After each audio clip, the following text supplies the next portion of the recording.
Esta es La Voz del Derecho. Nous, les amoureux, on voudrait nous séparer, on voudrait nous empêcher d'être heureux. Es 5 de mayo y repasaremos qué pasó un día como hoy en la historia. Il paraît que c'est l'enfer. En 1808, Napoleón Bonaparte y Carlos IV de España firman un convenio por el cual éste renuncia a su corona en favor del emperador francés. En 1821, en la isla de Santa Elena, en el Océano Atlántico, muere Napoleón Bonaparte. En los deportes, en 1936 se celebra la primera etapa de la Vuelta Ciclística a España, mientras que en 1950 comienza la primera Vuelta Ciclística de Colombia. En 1948, en Israel, David Ben-Gurión preside como primer ministro la primera reunión del gobierno con un gabinete temporal que rigió sobre la comunidad judía en el mandato de Palestina, y que más tarde llevaría a la creación del Estado de Israel, con su primer gobierno establecido en marzo de 1949.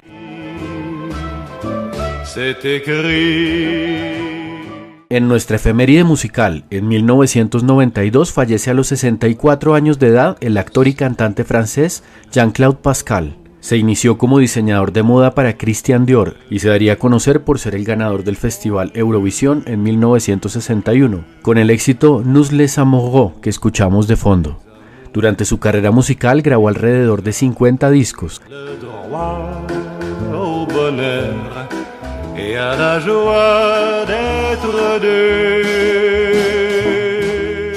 Y para finalizar, en 2003 en Colombia, el gobernador del departamento de Antioquia, Guillermo Gaviria Correa, el exministro de Defensa Gilberto Echeverry Mejía y 8 militares más, todos ellos secuestrados por el Frente 34 de la guerrilla de las FARC, son asesinados por integrantes de este grupo subversivo cuando se adelantaba un operativo por parte del ejército que pretendía el rescate de los rehenes. Los hechos se presentaron en inmediaciones del municipio de Urrao, sudeste del departamento de Antioquia.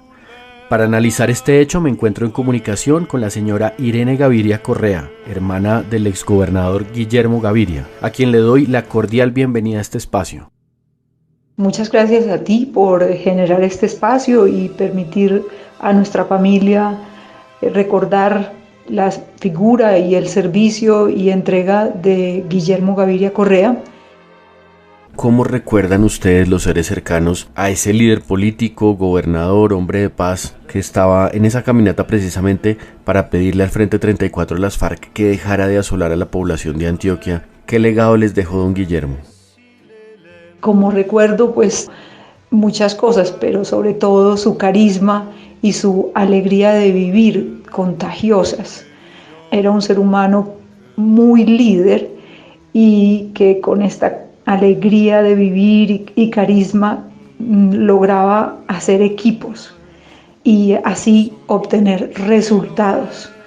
Entonces era carismático, pero también un gran ejecutivo. Y al llegar al servicio público, estas dos condiciones las puso al servicio de su calidad como servidor público y se entregó a ello con un compromiso total. Eso hizo que, por ejemplo, en el caso de la gobernación de Antioquia, a pesar de estar solo un año como gobernador, un año largo, quedaran establecidos un equipo de trabajo que supo sobrellevar la ausencia y la crisis generada por el secuestro y honrar los programas de gobierno que se habían planteado como tanto durante la campaña como durante ese primer año.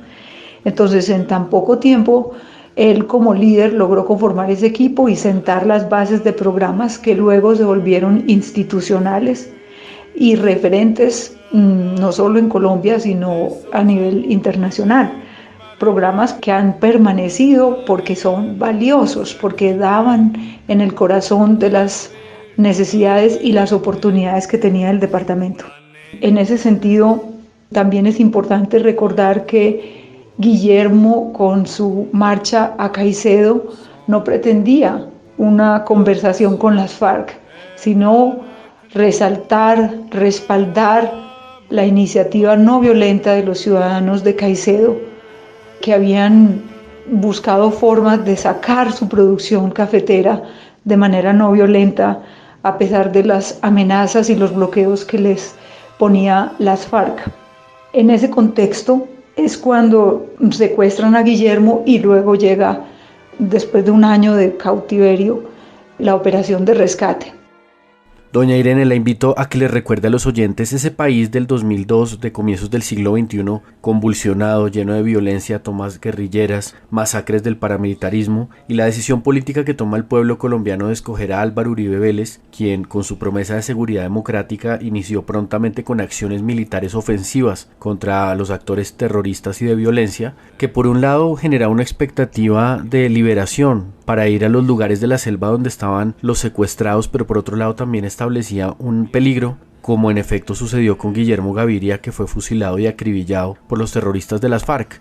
En su opinión, ¿estas acciones ofensivas eran positivas o más bien no eran tan apoyadas por los familiares por los riesgos que implicaban? En ese contexto que mencionas, es importante también entender la impotencia que sentían los gobernantes regionales ante esas decisiones nacionales sobre si adoptar una negociación o una mano firme a la hora de enfrentar a los actores violentos que estaban, especialmente en el caso del departamento de Antioquia, golpeando con tanta fuerza a las regiones. Y más allá de entrar a definir la conveniencia o no de la operación de rescate, lo que nuestra familia y la familia de sangre de Guillermo ha siempre sostenido es que desde el primer momento en el que una persona es secuestrada, la vida de esa persona queda en manos del secuestrador. Esa es la cruel dimensión del secuestro, que por haberse hecho tan común en nuestro país, se perdió la gravedad de ese concepto. En ese sentido, la responsabilidad total de la muerte de Guillermo y de Gilberto y de los militares que estaban con él, así como la de tantas personas que murieron durante el secuestro, es de sus secuestradores. En el caso de Guillermo y de Gilberto, de las FARC. Así lo sentenció la justicia colombiana y después del acuerdo de paz también lo reconocieron en un 100% las cabecillas o las cabezas del secretariado de las FARC. Lo que falta ahora, más allá del reconocimiento de esa responsabilidad, es ver las acciones de indemnización y de no repetición a las que se deben comprometer, no con nuestra familia, sino con las familias de todas las víctimas que nosotros siempre hemos querido representar a través de la historia triste y dolorosa del martirio de Guillermo y de Gilberto. La obra de gobierno, aunque breve, de Guillermo Gaviria en la gobernación de Antioquia fue valorada por el pueblo de este departamento, al punto que en 2019 se escogió a su hermano menor, Aníbal Gaviria Correa, como gobernador para el periodo 2020-2023. Agradezco a Irene Gaviria Correa, hermana de ambos, por haber estado en comunicación con nosotros. Muchas gracias a ti y de nuevo, pues tal vez hacerle un llamado a todos los que nos escuchan a vivir y proteger la semilla de la no violencia en nuestros corazones y en nuestra sociedad. Il paraît que c'est l'enfer.